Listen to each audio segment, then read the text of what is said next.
Aziz dostlar, Qaraqalpaqstan телеканалында сіз күткен Ауа, sizге айтып жатырмын. Һәм күлкі құмар тамашагөйлерге арналған әзілкеш көрсетуі. Бүгінгі көрсетуімізде яқшы, өздеріңіз көріп аласыз. Демек әзір әзілкеш.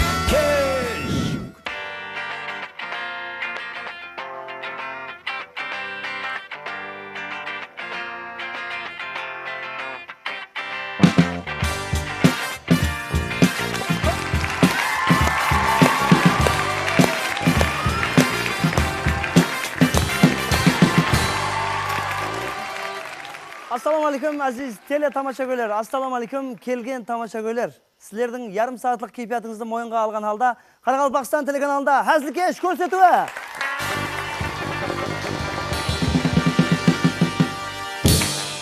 Бүгін студиямызда басқаша рәң-бәрәңлік бар. Студиямызда бір хошырей иіс бар.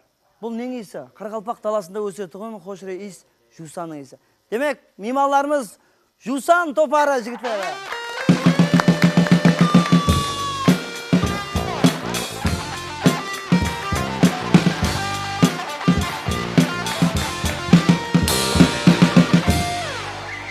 Саз білен сәубетті ялған демеңлер, жан ауызда шертіп білетілғыларым бар дейді.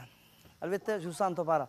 Енді, мінекей, біз бұның бәрі құрдан-құр болып атқан нәрсе емес, елімізде, еліміз қарестігінің 25 жылдық байрамы. Байрамдар құтты болсын. 25 деген бұл шерек әсір, азғана уақыт емес. 25 деген бұл жас жігіттің бір науқыран, бір күш-қуатқа толып тұрған уақыты. Демек, еліміз бірнеше қысқа уақыт ішінде көп жетіскендіктерге ерісіп жатыр. Енді олардың бәрін біз айта беретін болсақ, қазір басқа көрсетулерге де айтатын мағлұмат қалмай қалады, бәрін айтып қойсам болмайды. Демек, көрсету позитив, көреміз позитив. Біз бастаймыз.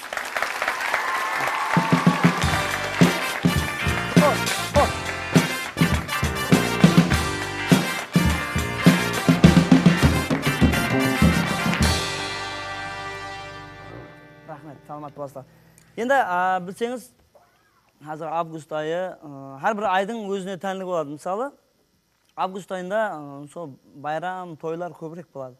Ойлаймын, той әрекетінің бір айлығы деп ойлаймын. Той, өзі той деген ат айтыпты, той. Әме тойып жүреді, бірақ тойдың есі аш болып жүреді. Себебі, ақыт жеуге уақыт жоқ, той таусылғаннан кейін тойдың палауы қандай болды деп сұрамаса, ол той бергенге жатпайды екен. Nestle Pure Life. Судың сапасы, өмір сапасы. Демек, естілет өтеміз әзілкеш көрсетуіміз қауендері Nestle Pure Life сауда белгісі. Енді ең сапалы суды ішу үшін тауларды кезіп, бұлақларды ақтару шарт емес. Бізге мінекей Nestle Pure Life бізге жәрдем береді. Мінекей, жаһан базарында 150 жыл болған екен Nestle Pure Life'тың пайда болғанына. Ал біз Өзбекстан базарында 15 жылдан бері өзінің сапалы су өнімдерін ұсынып жатыр. Nestle Pure Life көрсетуіміз қауендері. Демек, Nestle Pure Life ішің сезінің әзілдің күшін. Nestle Pure Life.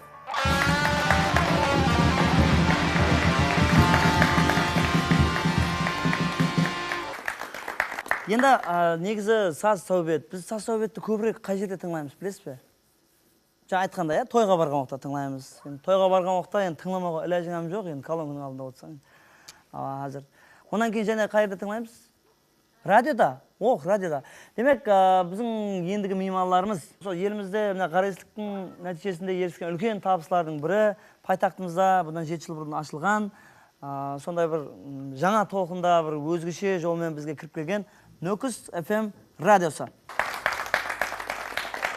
Демек, бүгінгі меймандарымыз Нөкіс FM радиосы бастаушысы Бекзат Алланиязов.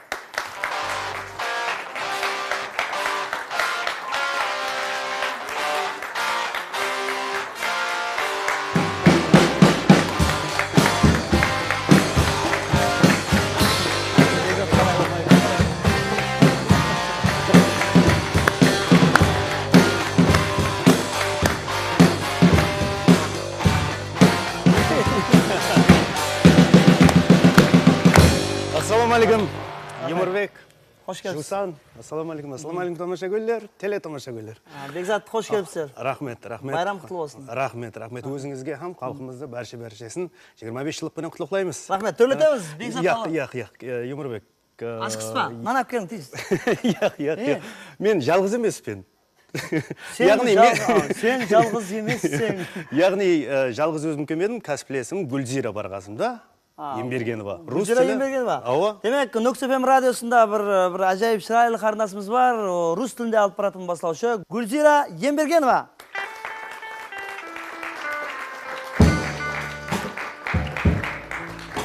Қыз бала бірден шықпайды, асықпай, неде салонға кеп шығады. Гүлзира Ембергенова. Гүлзира, қош келіпсіз. Да. Добрый вечер. Всех приветствую. А также очень рада, что нас пригласили накануне такого замечательного праздника. 25-й годовщины независимости Республики Узбекистан. Всех вас поздравляю. Счастья вам всем. Рахмет, қош келіпсіз. Демек, Бекзат Алланиязов, мамде Гүлзира Ембергенова. Төрлетеміз сені мейманлар. Юмурбек, подождите. Мы не одни. С нами есть еще замечательный ведущий Каркалпакского эфира. Это наш коллега Бексултан. Бексултан? Давайте пригласим его. Мүмкін Фарид Орынбаев? И Фарид Орынбаев, и Бексултан. Екеу? Бексултан, Фарид? Нет, это один человек. Екеу. Юмурбек Мақсет деген дейді, я? Фарид, Бексултан. Демек, Бексултан, яғни Фарид Орынбаев.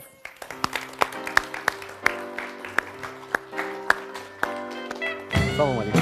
Фарид, қош келіпсіз. Рахмет. Кеш қайырлы болсын өздеріңізге де. Байрамы бар болсын. Рахмет. Онда жамаат жамбы болса, онларыңызға... Юмурбек, және бір минут, және бір мейман бар. Сол байрам қарсаңында шақырғаныңыз үшін келіншегімді алып келген.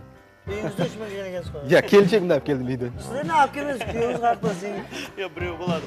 Бір үйден бір адам деп айтпады ма сіздерге? Иә, ол хам радио бастаушы.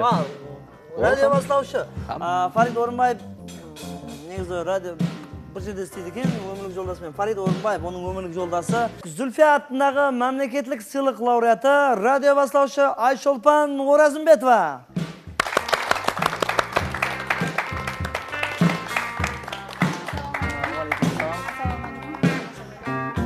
Қош келіпсіз, рахмет. Енді бір қатар... Тоқтан. Өтініш. Қуаныш, есікті іліп қайтып берекет тап. Өз диванымызға 4 адамға мөлшерленген да, өзінші қанымызға 4-ті түгел болса төбедегін түсірет дейді ғой, бірақ төбедегін түсіріп алмаңыз, сіздер отырып жайғасып алайық, басқа меймандар болса кейін арқайын шақырамыз. Мақұл?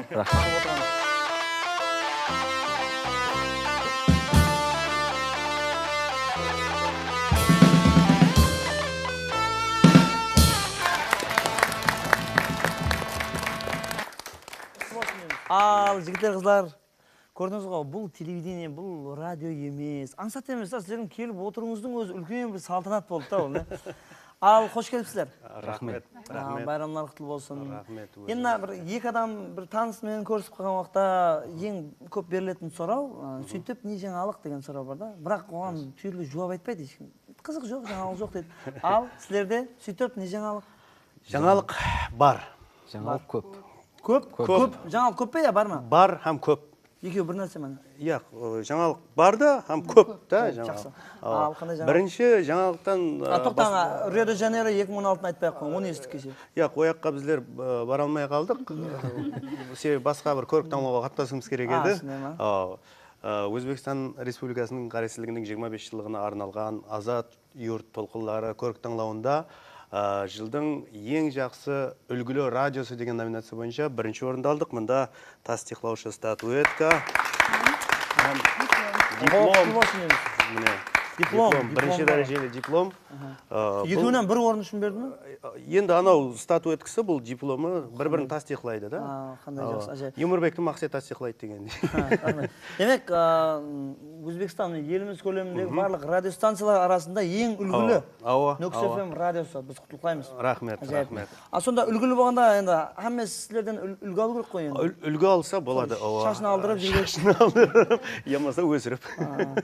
Болады, жақсы. Бұл не, имидж бе, шаш алдыру деймін да? Яқ, енді бұл, білесіз, бірінші дипломды, бірінші орынды алу аңсат емес. Шашлар жұлып отырып Таиланд деген еді. Әзіл. Енді бұл радиода істегеннің жақсы жерлері, радиода эфирде отырған уақытыңда түрің көрінбейді, шашың алынулы ма, ямаса өсіп кеткен бе, прическа істелінген бе, істеленбеген бе. Ал басқа не жаңалық бар? Басқа енді жаңалық Самарқанд уалаятының Үргүт районында демалу орайында және біздер медиа хаптелікте бір хапте демалып қайттыңыз ба? оқып қайттық, иә. Ол жерде біздерге Ол жерде біздерге ақштан, Австралия, Германиядан, Болгариядан тренерлер келіп өзінің сабағын берді. Бір апта давамында білімлерімізді асырды, қала берді. Ташкент қаласындағы бірнеше радиостанциялардың басылаушыларымен өздеріміздің пікірлерімізді алыстық бұл жерде. Естілер. оқу.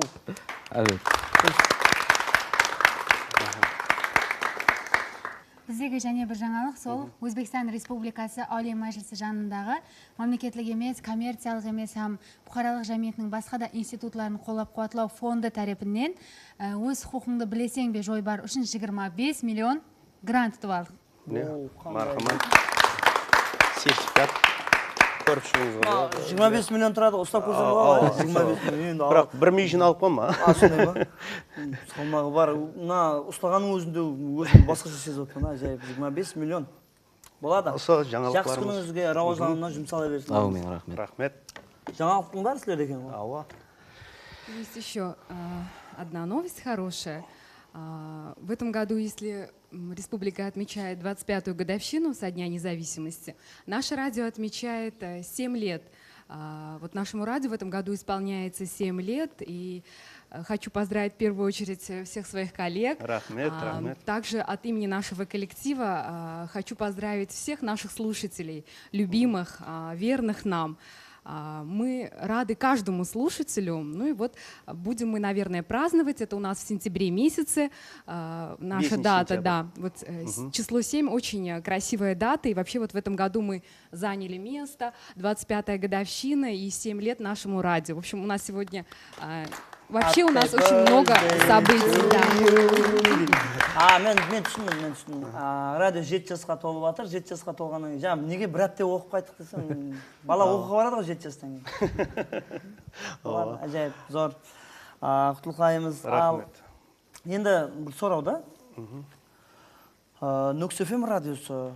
Біз Нүкіс қаласы пайтақ тыңлап жатыр, жақын районлар тыңлап жатыр. Енді қашан республика көлеміне қашан шығасыз, қашан тыңлаймыз? Республика көлемінде. Мен ауылға қыдырып барамын, Шымбайда ести алмаймын да. Ол Қарақалпақстанның қалеген аймағында тыңлауға болады, Нүкісте диктофонға жазып алып кетіп, сол жаққа барып қойсаңыз. Әзіл енді бұл Нүкіс ФМ радиосын жәмиятымызбен, басшыларымызбен ойласып, бір осы жыл енді ең қысқа мүддет бұл 1-2 айдың ішінде, ал осы жылдың ішінде бүткіл Қарақалпақстан Республикасы аймақларымызда тыңлау тыңлайды, барлығы тыңлай алады. Ал онда телевизордан көріп отқандар болса, радио қабылдағыш сатып алып, тайлық көре берсеңіз болады. Тез арада Нүкіс ФМ радиосы республика бойлап эфирге шығады екен. Юморбекте арзан радио қабылдағыштар бар. Енді сұрауда, енді кем жұмыс туралы сөйлесек, бірақ әне. Біз өзі сондаймыз ғой, тойға барсаң жұмыс туралы сөйлесеміз, жұмысқа барғаннан кейін той туралы сөйлесеміз дегенде, демалу, әзілкеш көрсету, жұмыс туралы сөйлесеміз да біз. Ал мысалы біз қазір тамашагөйлер бар, музыкантлар бар, бізде бәрі жанды болады да. Мысалы камерашылармен сөйлесіп отырсаң дегенде да. Ал сіздерде эфирдің ішінде мен бар көргенмін, эфирдің ішінде микрофон, компьютер, өзіңмен өзің. Қалай оларды қалай сезінесең деймін да. Кейпиятты қалай көтересің сен мысалы. Өзіңмен өзің деп қалайсыз ғой сөйлеп отырғаны, өзіңмен өзің. Қалай болады? Бекзат, мысалы тәжірибеңіз бар ғой. Қалай кеуіңізді көтересіз? Енді дұрыс, ол жерде жалғыз отырасаң, микрофонменен жалғыз өзің қаласаң компьютерменен. Бірақ дегенменен тыңлаушылар қоңырау етеді, оларменен тап баяғыда өзіңізбен эфир басқардық, есіңізде бар болса. Айт деп мен айтып қалмаймын. Әзіл кеш әзірге телевизион көрсетуіңіз болса, ол уақытта Арқайын деген еді. Ой, Арқайыншылық еді. Қол бос еді, Арқайын еді. Арқайын деген естіру бар еді. Арқайын деген естіру. Неге дым Арқайын болып кетті, кейін қойып кетті ғой? Естірудің өзі аты айтып тұр ғой Арқайын болып кеткеніміздің себебін. Сол уақытта тыңлаушылармен телефон арқылы байланысып, әртүрлі хәзілдерін SMS қылып жазады, қоңырау өтіп, анекдотлар айтады, соның менен кейпиятын көтеріледі, ана жерде отырып, қызықлы музыкалар бар, бір-біріне жақсы қосқылар бар. Ол мен түсіндім. Қазіргі жастар бұлаң барлығы радио басылаушы десеген болады, көшеде барлығы SMS оқиды, телефоннан сөйлеседі, музыка тыңдайды. Бұл бәрі радио басылаушы жұмысы. Мен білдім. Кімдерден үйреніп жатыр Кстати, жастарымыз. вот я тоже хочу сказать по поводу хорошего настроения, ведь у ведущего не всегда бывает хорошее настроение. Да. Самый главный, она теледи. Неужели У нас тоже, мы тоже люди, у нас тоже бывает плохое настроение, но мы не должны показывать в эфире, это наша основная, так сказать, задача, мы не должны показать плохое настроение, то есть перед слушателями мы всегда должны быть радостными, несмотря на то, что у нас произошло, плохое ли у нас настроение, вот. Так что, слушая хорошие песни, мы вот поднимаем себе настроение. Музыка керек бәрібір, иә? Конечно, керек.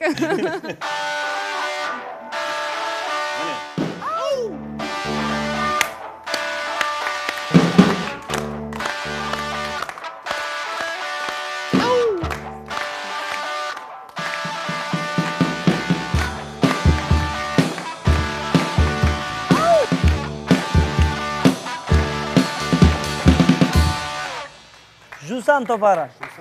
Қандай әжеп. Онда, демек, мынандай сұрау бар екен да, сіздерде, мен көп естігем, радио басылаушылар айтады. Сіздің тыңлап отырғаныңыз Нөкс FM радиосы деп айтасыз да? Ол адам тыңлап па, тыңлап жатқан жоқ па, қалай білесіздер? Егер ол сол Нөкс FM радиосын хақиқатында қойып қойған болса, соны еслетіп тұру үшін сөйтіп айтамыз да. Енді тыңлап отырған Ұмытып кетпесін деп. Ұмытып кетпесін деп. Шамалап айтасыз, Шамалап айтамыз. есін тауып барады, иә? Ау. Сіз турдан тур эфирдесіз деген, турдан тур эфир деген бар. Турдан тур, ал қиядан қияда эфир бола ма сіздерде? Ай, Шолпан. Қиядан қия эфир болмайды, тек турдан тур эфир. Тек турдан тур. Тек турдан тур. Эфирлеріміз тек қана... Сізге қиылау батыр сілерге, мен қиялап отырмыз ғой бір-бірімізге. Қарап отыруам, қиылау болып жатыр. Бірақ біздердің эфирлеріміз жалы эфир болғаннан кейін, содан кейін турдан туры эфирдесіз деп, тыңлаушыларға да турдан туры естіп отырғаныңыз Нөкс FM радиосы. Айтып жатқаныңыз туры ба? Туры деп. Және бір сұрау. Бұл ақылды адамнан келген сұрау ма дедім? Нөкс FM радиосы бастаушыларына депті. Бұрын рекламаларыңызда, реклама басылмастан алдын бір жақсы бір жігіт қысқа хәзілдер айтатын еді, ол неге шықпай кетті дейді. Юморбектің хәзілдері әзірде хәзілкеш көрсетуін таярлап, сондай меймандарды шақырып, сөмкілерменен бәнт солай екен. Сізге құсап кетеді. Сондай ма? Һәм айтады, маған ұқсайсың деп. Мен оны күніне 2 рет көремін, айнаға қараған уақытта. Рахмет, хәзіл ғой енді. Енді Фарид, мен естім, сіз қанегеліңіз басқаша екен, қандай диплом? Қанегелігім енді дипломы медицинаға жақын. Медицина тарауында жұмыс алып барып жатырмын, һәм радиода радио бастаушы. Радио бастаушы енді өзімнің хоббиім, қызығушылығым, жас уақытынан өзі мәдениет тарауына қатты қызығамын. Бірақ қанегелігім медицина тарауында жұмыс алып барып жатырмын. Қай жерде сонда, не жұмыс істейсіз? Енді ояғы сыр болып қалды қойсам. Жеті қырлы, бір сырлы дейтін беті. Бір сырлы, жеті қырлы, ажайып. Енді, Айшолпан, жұмыс уақытында эфирде отырыпсыз, біреумен сөйлесуіңіз керек пе, я біреуге хабар айтуыңыз керек пе, сол эфир радио тоқыларынан пайдаланған уақытыңыз бола ма? Әлбетте. Қандай жұмыс бітіре аласыз? Тек сол сәлем құттықтауларды жолдаған уақытта эфирден пайдаланамыз. Таныстардың кеуілін көтеріп, туған күнімен. Шақырларыңызды. People, иә, SMS кемесі де, SMS келіп жетті бізге де, иә. Телефон. Оны естік, оны. FM Салем деген естіріңіз ба? Әлбетте. FM Салем. Бұған эфирге шығып, тыңлаушы өзінің сәлемін жолдайды. Өздері түсініп отырсыз ғой, FM Салем. Енді бүгін ендігі рубрикамыз бізде сондай имканiyat жаратылған Әзілкеш Сәлем деген. Әзілкеш Сәлем. Демек, достар, ендігі рубрикамыз Әзілкеш Сәлем. Некей, Бекзат өзіңіз басылап, қалеген адамымызға сәлем жолдау имканияты. Бақстан телеканалы. Мойна, қоңырат, қалеген жағы көреді бізді. Сол Әзілкеш көрсетуінен сол мейман болғанынан пайдаланып, сол Қарақалпақстан халқына сәлем жолдаймын.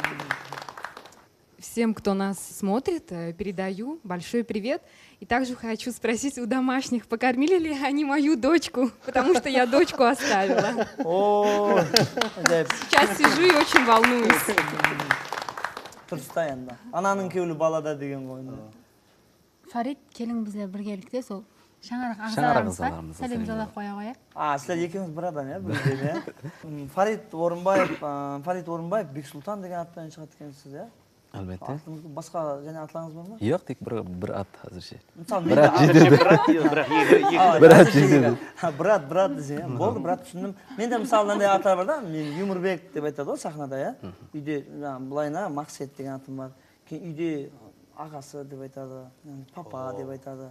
Көшеде жас үлкендер болса, інім деп, хей деген атларым бар. Мен атларым, еу деген атларым бар.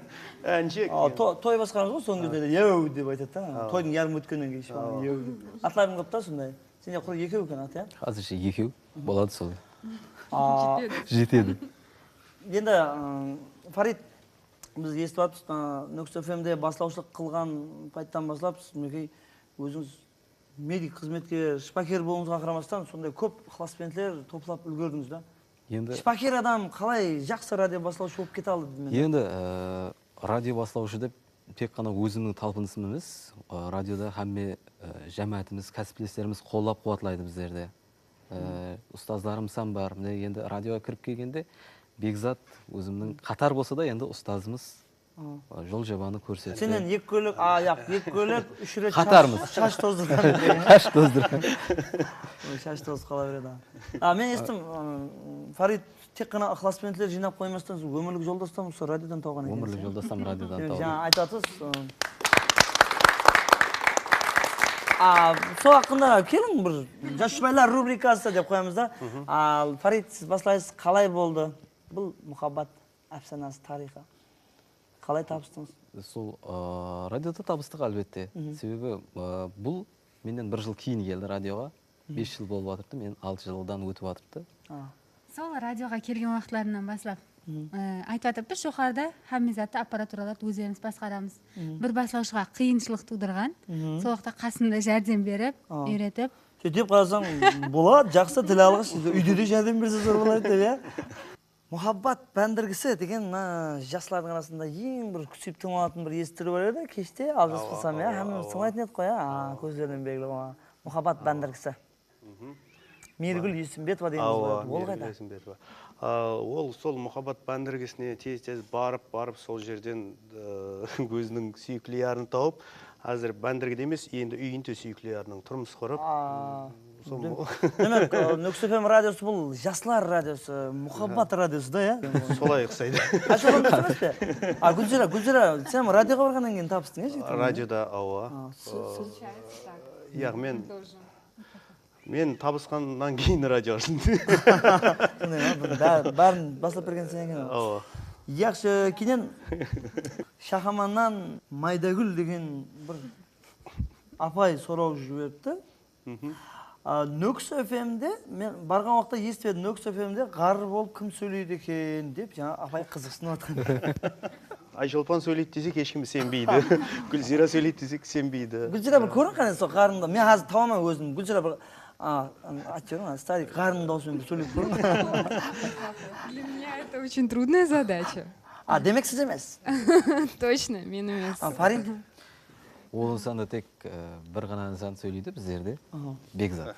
Бекзат. Онда сол FM-дегі қарының даусын бір естісек, түрін көріп отырып та бір. Қане, хүрметіне бір музыка бар. Ай, тоқтат деймен, ай! Ай, тоқтат, ай!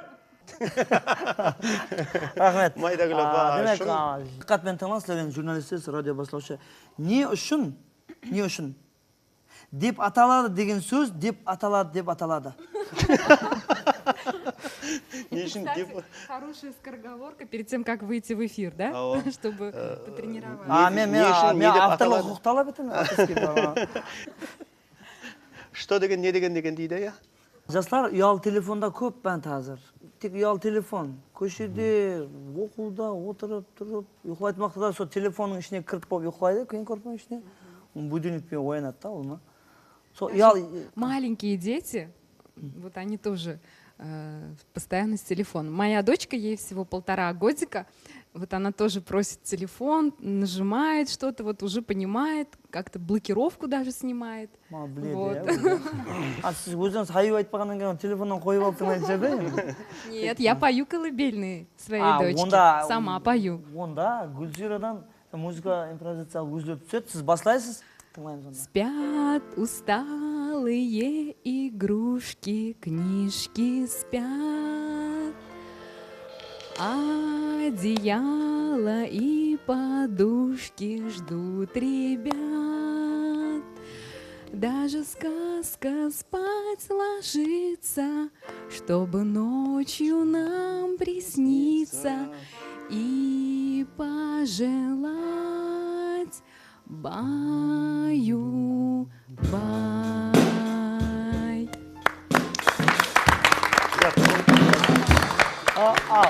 Гүлзира, сен зорға ұйықтатқан балаңды бұлар оятады бар ғой.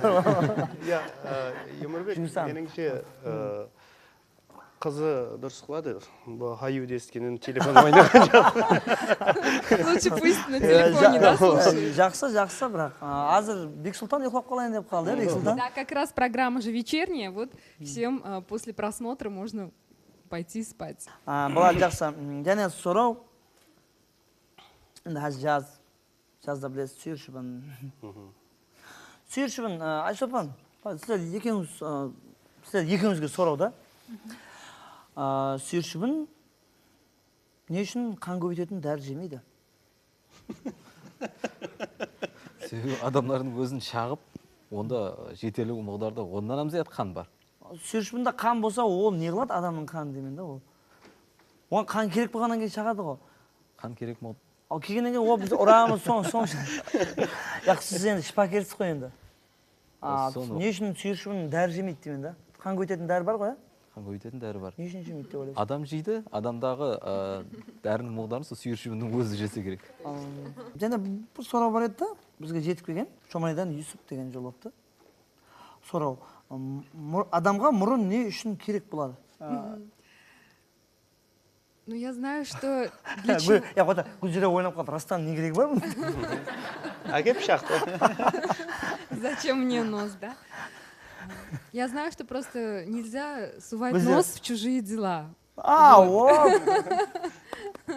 Вот это знаю. А для чего нос, не знаю. Басқалардың жұмысына мұрын сұғу үшін керек болады екен, дұрыс.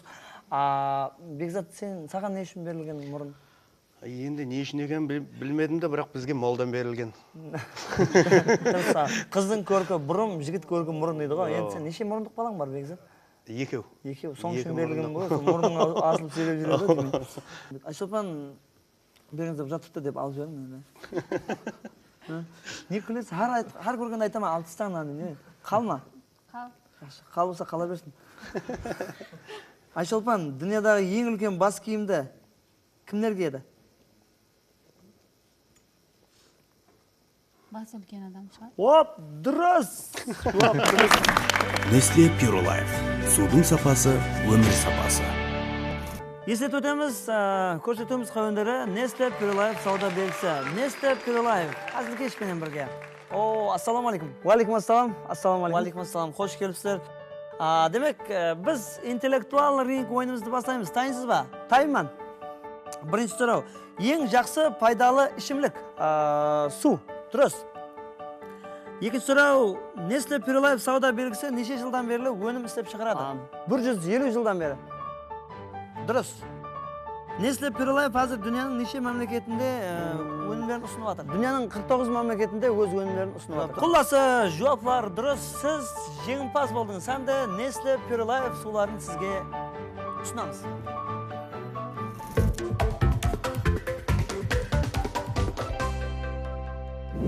Енді ең кереклі Бекзат Сардар бір тәжірибесі бар, бастауыш сұхбатында сіз айтың. Алфавитте неше әріп болады? Рус алфавитінде ме? Қарақалпақ тілінде ме? Алфавит. Алфавит. 7. 7 әріп, дұрыс. 7. Біз бір конкурс өткіземіз. Ортаға қызларды шақырамыз. Демек, біз бір конкурс дайырлағанбыз, қызлар орнымыздан тұрамыз.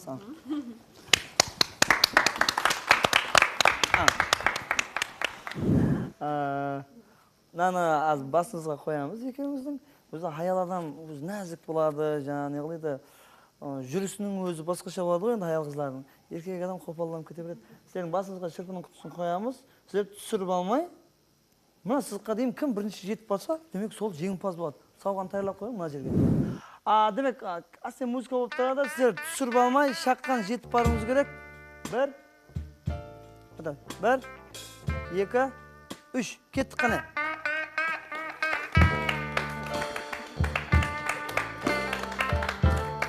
Келіңіз керек енді, келіңіз керек.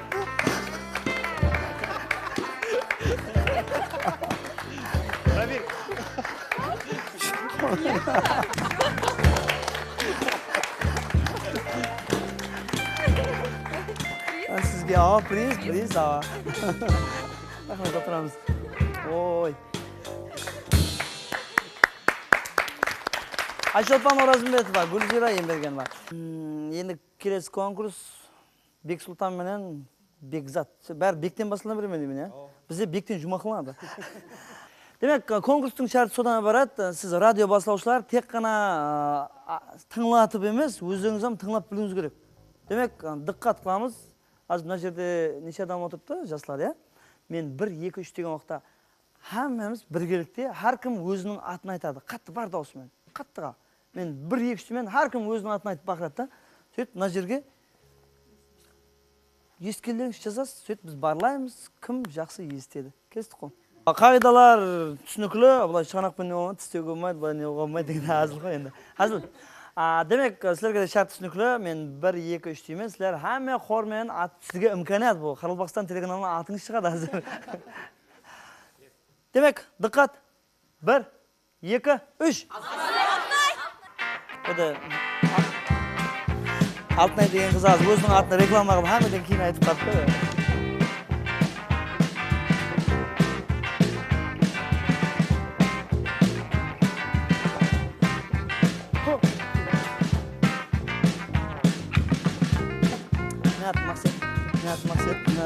Мақсет. Саламшақ, Мақсет. Әлхам, точно.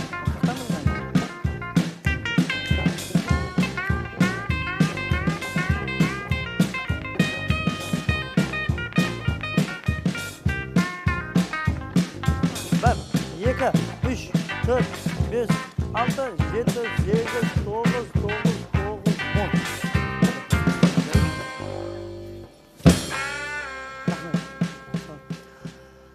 Демек, Бекзат Алланиязовтан бастаймыз. Естіп үлгергенім шығар деп ойлаймын. Менің көргенлерім һәм естігенлерім деген бар. Бір кітап бар. Демек, барлаймыз, ата-атағалар мен деп жауап береді. Алтынай. Ең кейін шыққан. Алтынай, һәме еділіп қалды, Алтынайдың атын, иә?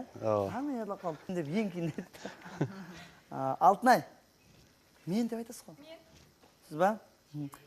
Азамат. Сайора. Екеуіңіз ама? Екі сайора. Жазып алып атыр. Иә, олыма жазып алып.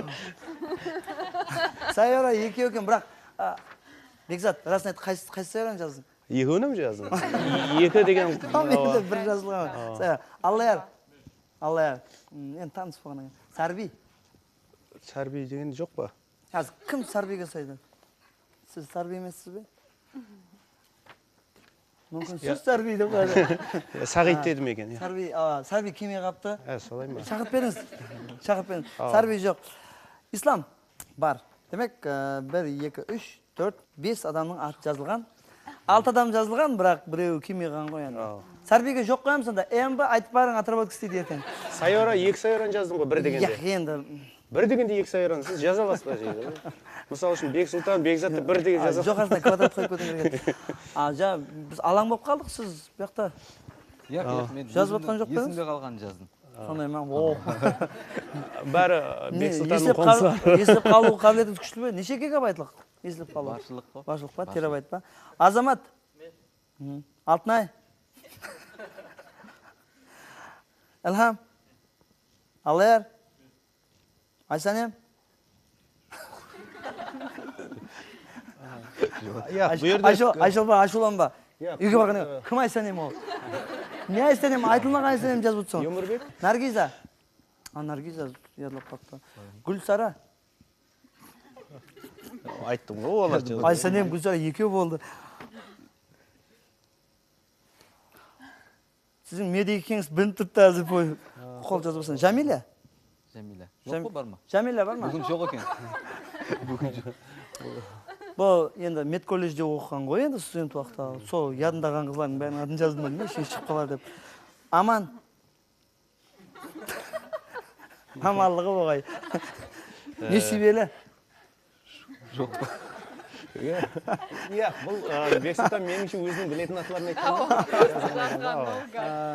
Айшолпан деп қойын керек еді, Айшолпан бар ғой бұл. Демек, Қайтадан барлап шығу керек.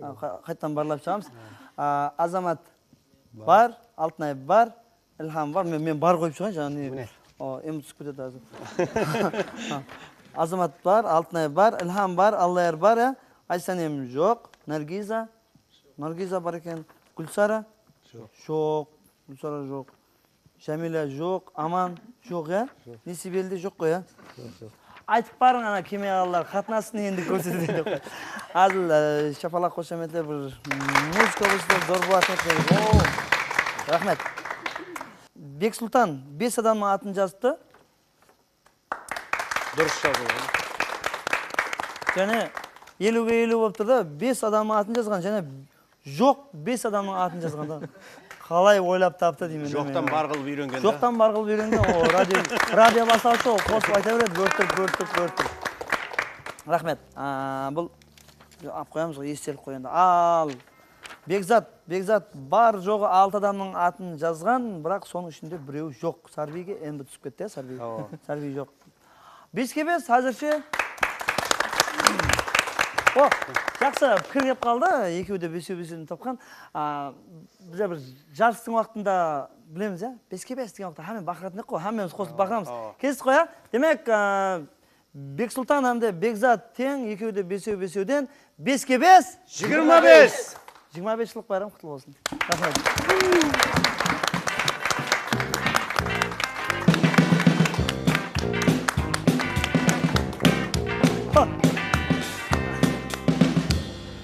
Кейінгі конкурсымыз бар. Конкурс демесеген болады. Бұл кім жақсы сұрау береді деген конкурс болады. Юмірбекке сұрауларыңыз болса, көрсету уақытында, жеке өзім уақытында. Сұраудан баслайсыз ба? Сұрау төрден бастай берек? Бастай беріп. Сардарымыздан бастай. Асыне ма? Олай болатын болса, Өмірбек, өзіңіздің хабарыңыз бар ма жоқ па білмедім. Мен Қарақалпақстан телерадио компаниясында жұмыс алып бардық, дубляж студиясында. Гонорар алатын едік, жақсы гонорарларды. Сіздің гонорарының жағдайы қалай? Әзілкеш көрсетуінде қанша пұл аласыз сен? Әмде, екінші сұрауды жалғастырып кетсем, енді осы әзілкеш көрсетуінде басылып отырған уақытта менің даусыммен басыланады, соған маған гонорары бар ма дей жақ едім. Қошемет болса, Бекзат, Алламен. Юмірбек! Жанлы қылып айтып бермес па соны? Онда жанлы ауызда әзілкешті басылап береді, негізі арасынан Бекзат, Алламен сізге көп рахмет алдыға. Ойнауатқан еш. Китайский заказ деп ойлап жүрген. Бастан. Азиз достар, Қарақалпақстан телеканалында жаңа жой бар. Әзілкеш. Бүгінгі көрсетуімізде Жусан топары. Нөкіс FM радио бастаушылары. Нөкіс FM радиосының бастаушылары. Сондай-ақ бір-біріне тие келмейді бұл тамаша көйлер. Әмде бүгінгі кешемізді алып барушы Өмірбек.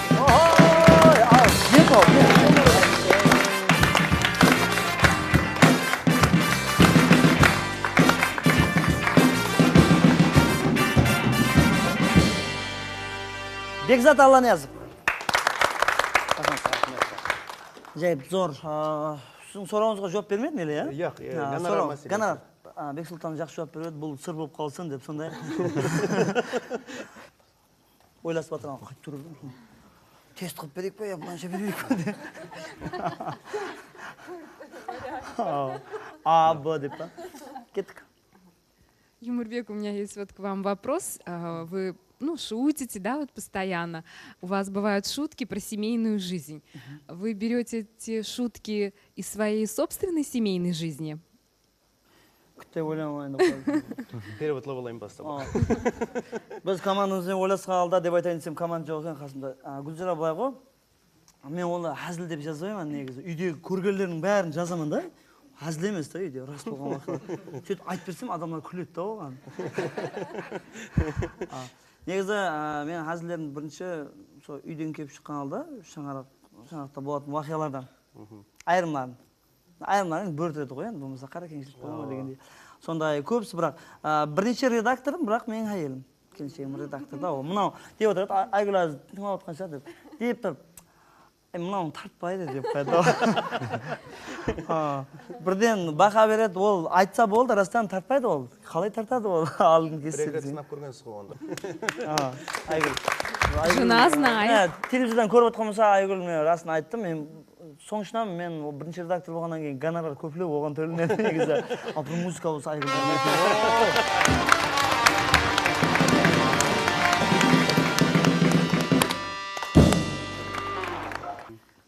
Жена, наверное, скажет, что мой вопрос самый лучший.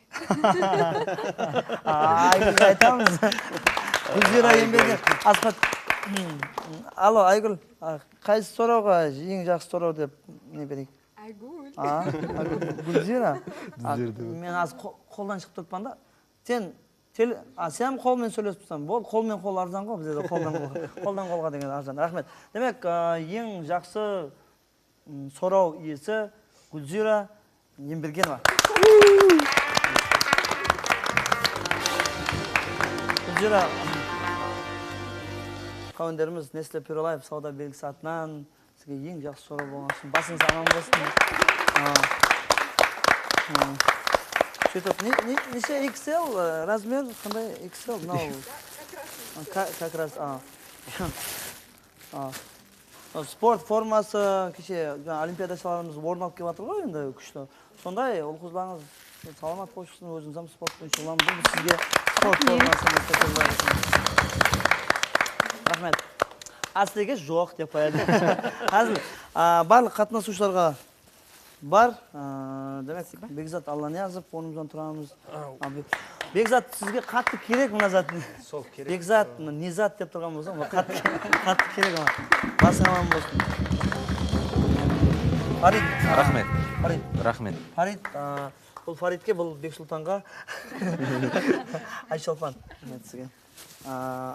Ішіндегі мен қалпыққан бар ма? Ауыстырып үйге ап қайтамыз ғой біздер бұлай. Айгүлге. Айгүлге, оп, Айгүлге. Рахмет. Нөкс ФМ радиосы бастаушылары.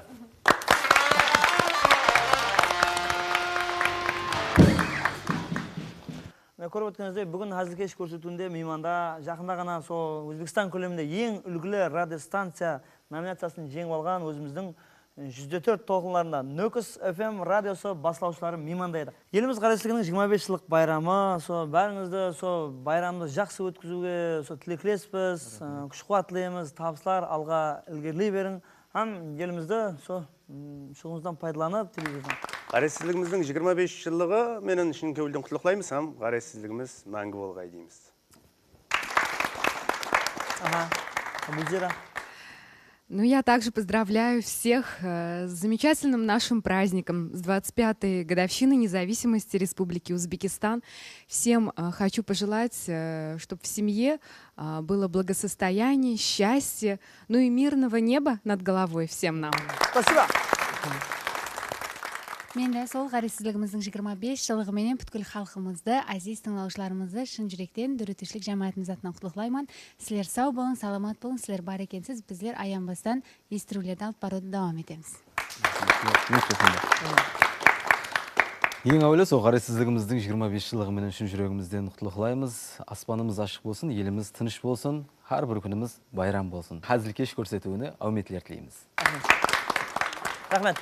Демек, Нөкс ФМ радио жамааты. Aziz достар, осының менен Hazil kech көрсөтүүнүн бүгүнкү санына жумак жасайбыз. Барыңызды минекей кирип келген элимиздин карайчылыгынын 25 жылдык байрамы куттуу болсун барчаңызга. Жакшы кайфиятта өткөрүүңүзгө тилеклешпиз. Мен көрсөтүү жумагында мен эң ахметli болгон бир нерсени айтып кетпекчимин. Айгүл үстүн куя бер. Мен көрсөтүү жумакладым, мен барып чай ичпеймизби? Кеттик. Демек, Hazil kech көрсөтүүгө Жусан Топары